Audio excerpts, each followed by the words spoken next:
Hey, so we're sharing self-care tips for when life gets you down this week.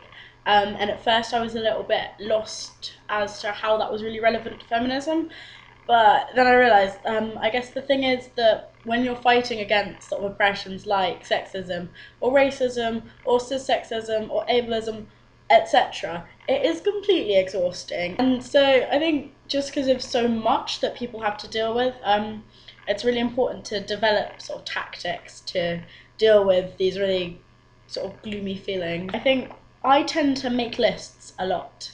I think that really helps me. I'm not the most organised person in the world by a long shot, but if I'm feeling a bit like overwhelmed by life or too stressed out, I would just make lists and organises my life because I really like ticking things off the list, and it just feels like each little accomplishment is just like, yay.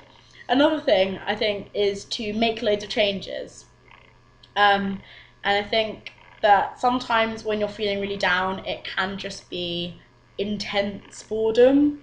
Um, so change your hair, like I have done lately, or change like what clothes you're wearing, or listen to different music, or switch up your routine. Just try new things. Um, Money and time and other constraints willing, try new food, try baking something different, or try drinking something different, or take up a new hobby. I did crochet for a while, which was really fun, even though I'm really bad at it. And don't isolate yourself. I always end up isolating myself accidentally and then feeling so like crushed with loneliness. Just talk to people, even if it's just like online over Facebook or something, or give someone a call or text someone just to remind you that you're not alone in your room. Don't hide yourself there. Talk to people. Actively seek out good news. I think that once you sort of delved into the world of feminism and social justice, it can feel like good news doesn't even exist anymore. So actively go out, look on the internet, look in the newspapers, find good news.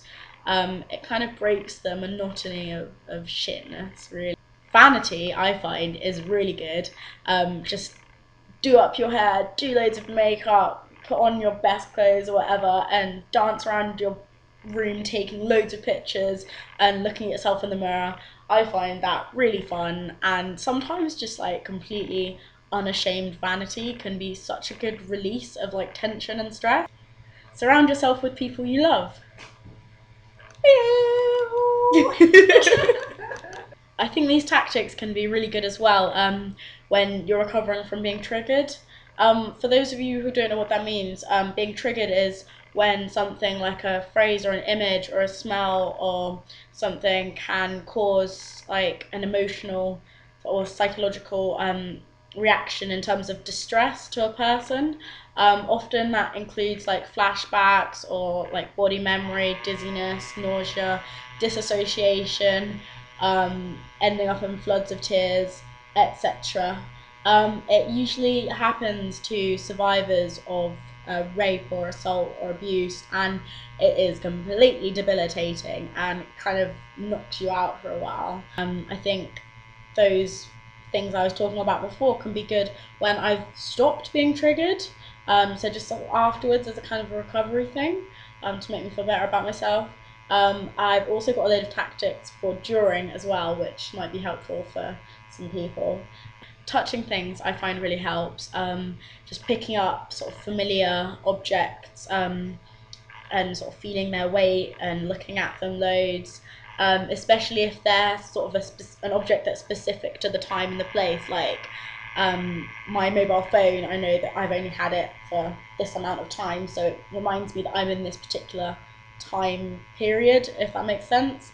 If I'm with someone, that's great because then I can just cling them, hug them, talking, even if I'm just saying absolute nonsense. Sometimes just talking and talking and talking is really good. And if I'm on my own, then I'll call someone up and just chat absolute rubbish to them for a while. Things like repeating phrases. There's one I always repeat, which is "What happened to me was not my fault," which is a quote by Stacey Ann Chin, who I mentioned in a gazillion videos ago. Or like repeating the time and date to sort of ground me and remind me that I'm in the here and now. sometimes I think when you're triggered, you've just got to let it wash over you, and just feel all the feelings, and then afterwards recover. And sometimes I'll recover by like I'll have a shower afterwards just to sort of wash the feeling off, if that makes sense. The thing I think I find the hardest is sort of accepting that I need to be nice to myself. I think a lot of people are like that. They kind of think, oh, look at everyone else. They look like they're coping, but the thing is, they probably have to use a whole load of tactics as well. So it's fine to have a set bunch of things that you do to make you feel better. Um, and it's okay to sort of reward yourself and be nice to yourself, and everyone needs a bit of self-love sometimes, and there's absolutely nothing wrong with that.